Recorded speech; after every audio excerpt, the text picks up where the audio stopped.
Hey, how's it going, guys? In this video I'm going to be reacting to Geography Now, Italy, because my favorite food is actually pizza, which is an Italian food, so let's get down to it. Well, I'm personally excited because today we cover the country where 1/4 of my heritage comes from, Italia. There is no such thing as a single type of Italian. People from Sicilia would almost need a translator to understand people in Veneto. Napoli looks incredibly different from Milano. And people from South Tyrol are like, warum sind wir hier? But for what it's worth, Italy has definitely made its mark. And today we jump in. Va bene? Cominciamo! It's time to learn geography now! Hey everybody, I'm your host Barbs, derived from my last name Barbato, which translates to beard man. I'm serious. Hey, laugh all you want, but that just means I might be related to Scipio Africanus Barbatus, the guy who defeated Hannibal in, I think, the Second Punic War. So, I got victory in my blood. Now, I'm probably related to some ancient guy that sold barley or something. Barley that was eaten by Scipio Africanus Barbatus, who defeated Hannibal. So, yes, I still got it. I basically defeated Hannibal. But where was Hannibal defeated? Let's find out in Italy, it's all about tutte le strade portano a Roma. First of all, Italy is that boot-shaped country kicking two deflated soccer balls located in Europe at the heart of the Mediterranean Sea, bordered by France, Switzerland, Austria, and Slovenia in the north, and two micro-states are completely engulfed within Italy, the Vatican City and San Marino, which is like the easiest country to sneak into. Like, seriously, there's a Japanese restaurant and a sports store next to the entrance with no guards. With two, this makes Italy the country with the most other countries enclaved inside of it. South Africa was so close with Swaziland, but then Mozambique had to exist. Oh, and there was that time Reggio tried to secede from Italy back in the 70s, which almost made it 3, but that's a whole other story. Just look it up. The country is divided into 20 regions with the capital Rome. 5 of the regions have special autonomous status: Sardinia, Sicily, Trentino Alto, or Sud Tirol, otherwise known as South Tyrol, Aosta Valley, and Friuli Venezia Giulia. The country's largest cities are, of course, the capital Rome, then Milano and Napoli, with the busiest airports being Rome, Leonardo da Vinci, Fiumicino, Milan, Malpensa, and Bergamo Caravaggio international airports. In addition to the 2 largest islands, Sicilia and Sardinia, the country owns over 350 islands off its coast. Finally, there's that land dispute with France over the summit of Mont Blanc, and a small little 2.5-kilometer long enclave in Switzerland called Campione d'Italia, which is kind of like a special spot exempt from the EU value-added tax zone, which makes sense because it has Italy's largest casino. Phew, Italy, you got some complication fanatics going on. The funny thing is, modern Italy once even tried to take a stab at colonialism in the late 19th and early 20th centuries, with areas stretching from the Balkans, Northern Africa, and the Horn of Africa, including a short kind of occupation of Ethiopia, but it didn't last that long because the Ethiopians fought back relentlessly, and to this day it's back to the boot with 2 deflated soccer balls. Guys, I'll convert metric for you, but I call it soccer, okay? The Canadians, South Africans, Australians, Kiwis, Japanese, and parts of Ireland and the Philippines and Papua New Guinea all agree with me, okay? It's not just Americans that call it soccer. Vuoi dire calcio? The English don't. Okay, good luck with that. Now this is the part where I typically go down the list of notable sites found in Italy. However, the problem is there are literally too many. I'm not even joking. Italy has more heritage sites than any other country in the world at over 50. We all know about the big guys, so I'm not going to mention most of them. Instead, through my extensive research, here are some obscure, lesser-known, yet equally fascinating spots worthy of noting. The dining table of Bilalante, the Bomarzo Horror Garden, Ai Piapi, a theme park made of rides that require your own kinetic energy to operate, the necropolis of Banditaccia, La Scarzuola Monastery, the free wine fountain of Camino di San Tommaso. Let that just sink in. Free wine. The relics of Jesus' apostle St. Thomas, the geothermal waterfalls of Tuscany, the sunken city of Baia, the cliffside town of Sant'Agata de Goti, the sulfuric fields of Pozzuoli, that fortress built by that crazy guy, Urbania mummies, the Custino sword in the stone, the 9-layer maze of Villa Pisani, the road of 52 tunnels, the pyramid zone of Castello, the Incantado heads carved by a crazy guy. There's a lot of monuments made by crazy people. And of course, way too many castles, fortresses, churches, monasteries, museums, and ancient sites to list, but you get the point. Now let's blast off like a volcano, which Italy has, into the next segment, shall we?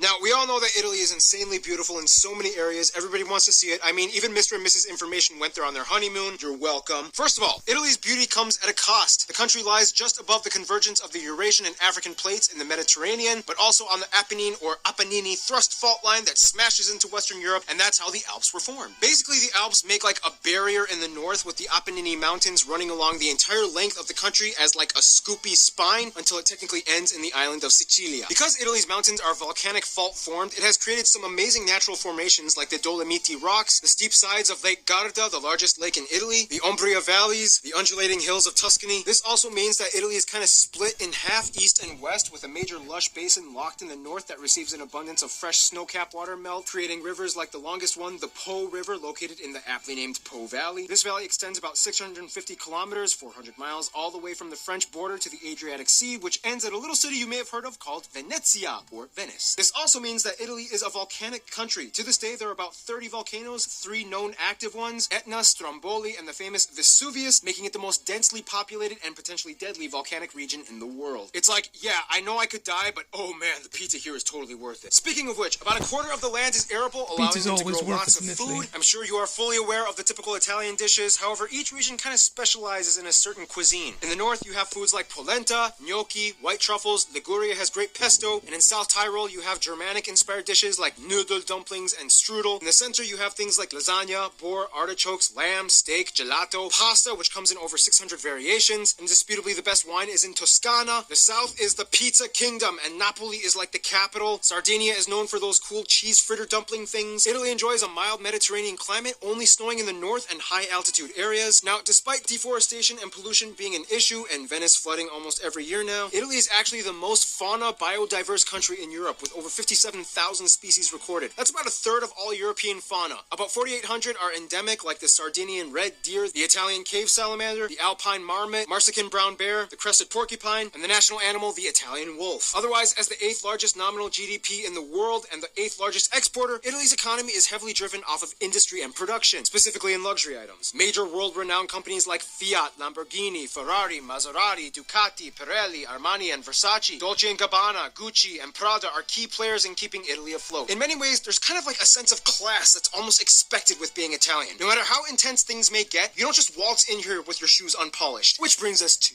The festive spirit begins in St. James's. The perfect place to treat a loved... Now, being Italian, we've all heard the stereotypes. Loud, passionate, hand-gesturing, bad driving, temperate, sensitive, clean freaks that never follow the rules. And as offensive as that may sound, it's kind of based off of truth. But with good reasoning. We'll explain in a bit. But first, Italy has about 61 million people in their country, and they are the 3rd most populous country in the EU after the whole Brexit thing, and the 6th in all of Europe. Getting the exact ethnic makeup in Italy is a little difficult because Italy is a lot more diverse than you would think. About 92% of the country identifies as ethnically Italian, although keep in mind that's kind of a broad term considering how many different types and shades of Italian there are, but nonetheless Italian. Whereas about 2% are Romanian, 1% North African, and the rest of the country is made up of a slew of global people groups, everything from Albanian, Eritrean, Chinese, and Ukrainians. They also use the Euro, the Type-C plug outlet, and they drive on the right side of the road. Now when it comes to Italy, it basically comes down to 2 things, North and South. Southerners like to jokingly call Northerners polentoni, based off of the polenta that they eat, and likewise Northerners like to call Southerners terroni, which I actually don't even know where that's based off of. My research kind of ended there. If you know, type it in the comments. Basically, the North is like where all the financial districts and stereotypical uppity, preppy people live, whereas the South is kind of like where the rustic, tough people live. Plus, you know, the South is kind of like mafia territory. Oh, come on, everybody already knows it. You have the Costa Nostra in Sicilia, the 'Ndrangheta in Calabria, the Camorra in Campania, and the Sacra Corona Unita in Puglia. Don't worry, though, if you visit as a tourist, you should be fine. It's not much of a big deal anymore. I mean, unless you start a mob war by yourself, nothing will pretty much happen. So, no starting mob wars, okay? Got it? Aww. There are so many different dialects and subgroups, like South Tyrol mostly speaks German, kind of. Aosta Valley speaks French, sort of. No, but seriously, the standard Italian language spoken and taught today is based off of the Florentine version of Tuscan Italian, which is kind of like an intermediate between the Gallo-Romance dialects of the north and the Italo-Dalmatian dialects of the south. This all happened because prior to Italian unification, the country was split between multiple kingdoms and states, each with their own semi-Latin based language, which made communication a little bit of a challenge. For example, in standard Italian, you might say di dove sei, but in Sicilian, di uni si. In standard, ciao, come stai? Tutto bene? But in Venetian,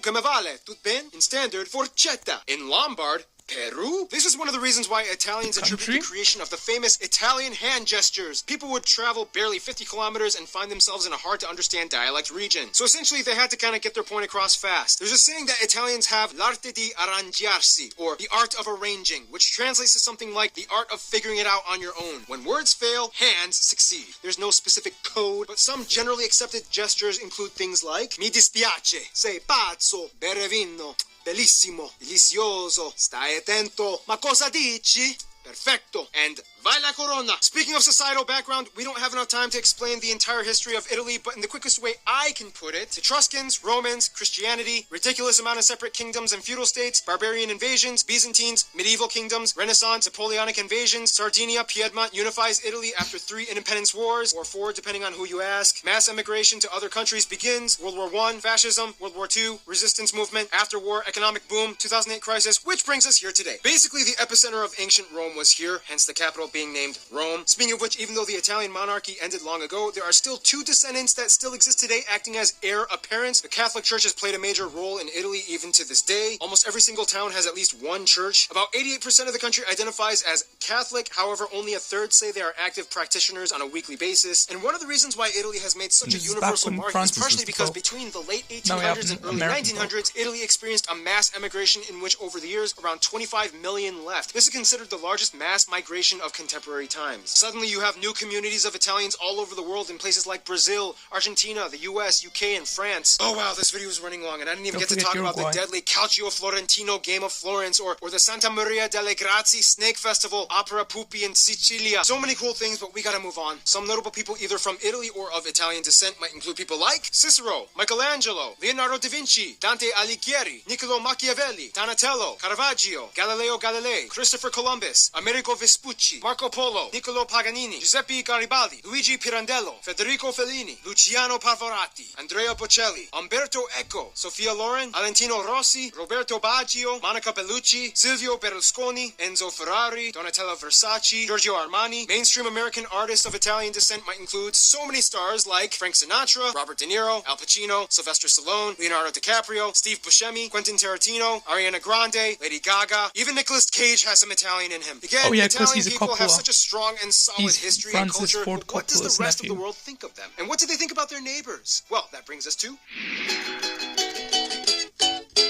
Italy is a really great guy once you get to know him, but that's just the thing. You gotta warm up to them. Al dente style. First of all, France is like their best frenemy. They smile at each other, but secretly they're always trying to compete with who has the highest class and elegance. They also hate the fact that France has Leonardo da Vinci's Mona Lisa. Nonetheless, with historical bumps like World War II, they still cooperate well today. Argentina is like their adoptive daughter that they sent to Spanish boarding school, but they still fiercely refuse to make friends with their neighbors. As mentioned in the Argentina video, the majority and largest demographic of people in Argentina have Italian heritage, and they love doing business with Italy. Malta and San Marino are kind of seen as like their little sons that they love helping out, even though San Marino is like way older than the modern unified state of Italy, but that's besides the point. They think it's cute how Malta speaks their own language that kind of incorporates Italian words, and San Marino is like their good luck charm, who more or less has always been peaceful and drama-free since the 4th century. Of course, the Vatican is like a unique player that they pay their respects to, but will not give the opportunity to raise another empire, and hence they keep them confined to the Basilica grounds. In terms of their best friends, though, literally every Italian I talked to has said the exact same 2 countries, Greece and Spain. As mentioned in the Greece episode, they live by the una faccia una razza rule. One face, one race. These 3 countries make the trinity of the Mediterranean. You know it's going to be a good time when you put a Spaniard and a Greek and Italian in the same room. Nothing can stop them. They own the seas, they trade, they share stories, they drink together, they marry the crap out of each other. In conclusion, for centuries, Italy has been a beacon of art, literature, fashion, architecture, history, religion, cuisine, traditions, and landmarks to the rest of the world. And personally, I'm proud to be a part of it. But most importantly, I'm proud that my barley-selling bearded ancestors basically killed Hannibal and saved the universe. And I get to take like at least 40% of their credit. So basically,